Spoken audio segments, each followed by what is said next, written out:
Right now, there's really an epidemic of mental illness among children and teenagers. Being a teenager now is definitely very stressful.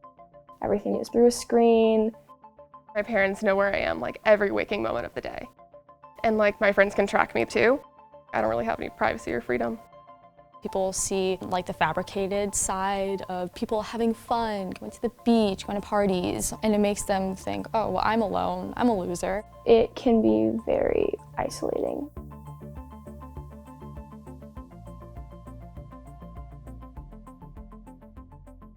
Somewhere between 1 out of 5 teenagers will have experienced depression by the time they turn 18. And depression is a hidden illness.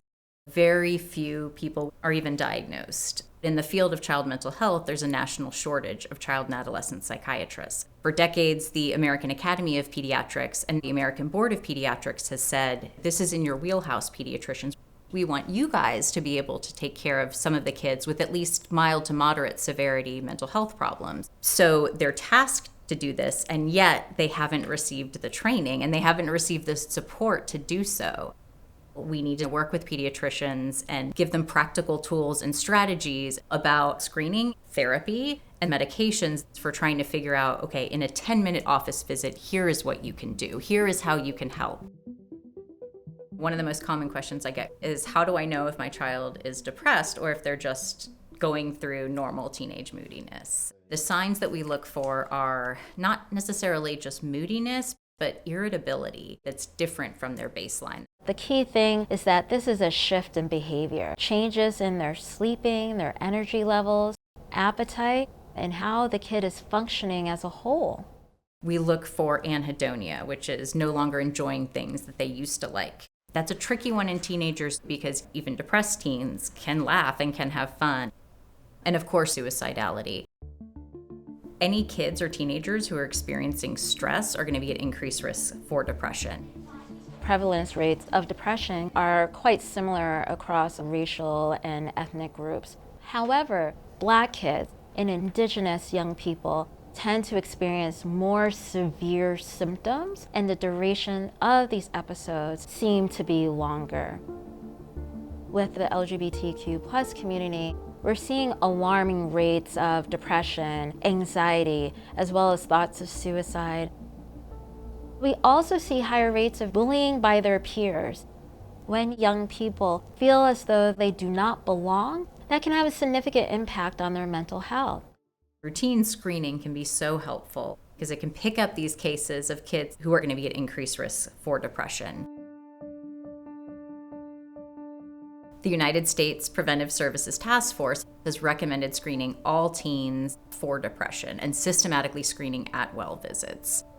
There's a bunch of validated screening tools that are out there that are free for use. The one I really like to use is the PHQ-9 modified for teens, where the adolescents are asked to rate on a scale of 0 to 3 how often they experience the 9 symptoms of depression. Usually it's a combination between using screening tools, then kind of asking follow-up questions, understanding the impairment and impact on people's daily life. The way that I try to think about it is in terms of 3 steps. Step 1 is determine the context and duration of symptoms. Step 2 is really looking at the differential diagnosis and comorbidity. And perhaps the most important step is to assess for safety and suicidality. And so I'll start by using the screening tool as a springboard and say, you mentioned here that nearly every day you're feeling irritable or down. Tell me about that. What we're looking for to make a diagnosis of depression is to know that the symptoms have been going on for at least 2 weeks.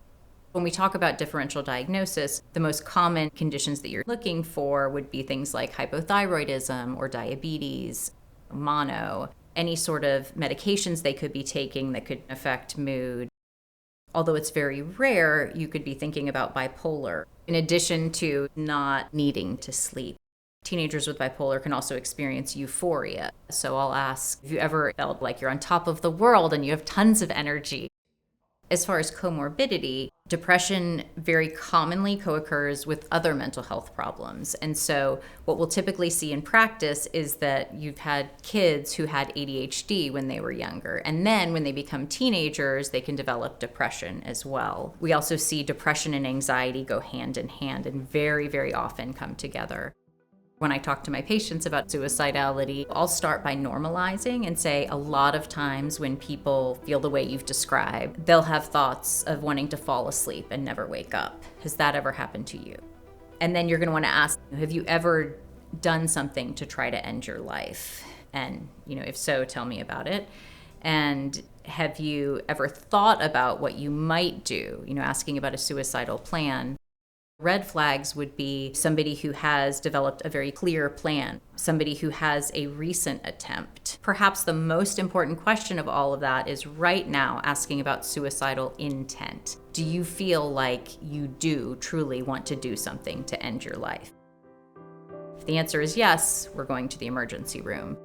If the answer is no, an important follow-up question is, well, tell me what stops you. When you're feeling this way and you're having these thoughts, what keeps you from acting on these things? And that's really important because that's telling you about a protective factor, and that's something that you want to try to capitalize on.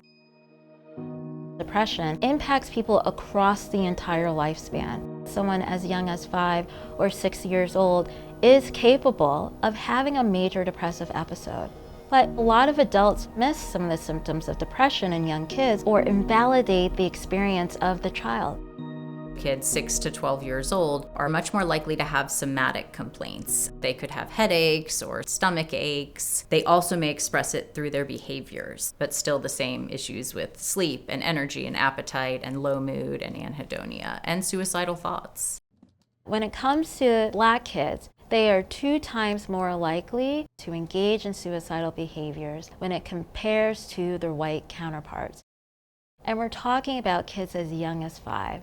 The earlier you're able to identify these symptoms, the more likely you are to be able to change the developmental trajectory and to prevent them from worsening.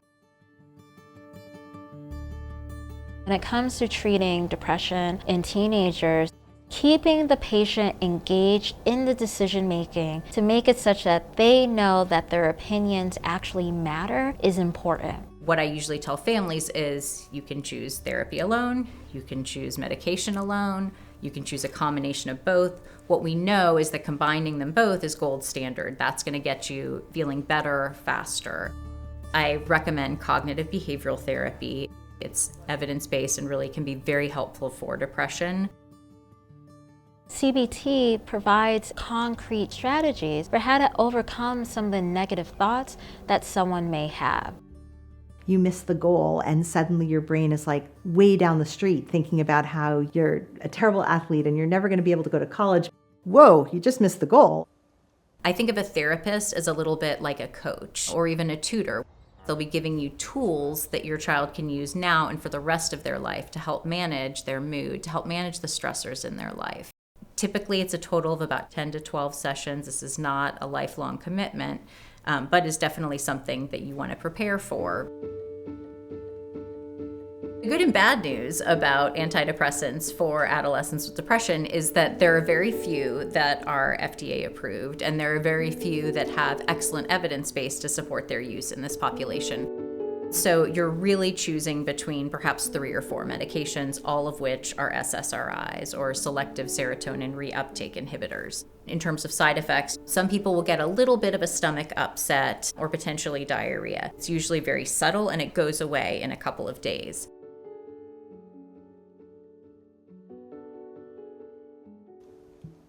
The 2004 black box warning from the FDA says that there's an increased risk of suicidal thoughts and behavior associated with antidepressant medication. I say to families, we know that there is this warning about these medications potentially increasing thoughts of suicide. We don't have great data to suggest it increases the risk of suicide, but it can be very distressing to patients and to their families for patients to have more thoughts about suicide. Because of that, I'm going to follow you really closely. I want to see you back in a week. And I want you, the family, to be noticing this because patients who are depressed don't always notice that they're feeling worse, and to call me if there's an issue. So I think for everybody who prescribes SSRIs, one of the important things is to have a couple that you feel familiar with. My go-to probably is fluoxetine. It's been used the longest in children. It's incredibly forgiving of missed doses. And there's some drug-drug interactions, and so you just have to be thoughtful for patients who are on multiple meds. And fluoxetine is perhaps the most activating. Activation can help people feel like they have a little bit more energy, but the dark side of activation is that can cause a little bit of impulsivity or disinhibition. The other medication that I probably use second most is sertraline. It's another medication that is frequently used in pediatrics. It can be used for both anxiety and depression. We use it for OCD as well. I also use escitalopram. Seems to do particularly well for kids who have a component of anxiety. It tends to have few side effects, and another benefit of this medication is that it has few drug-drug interactions.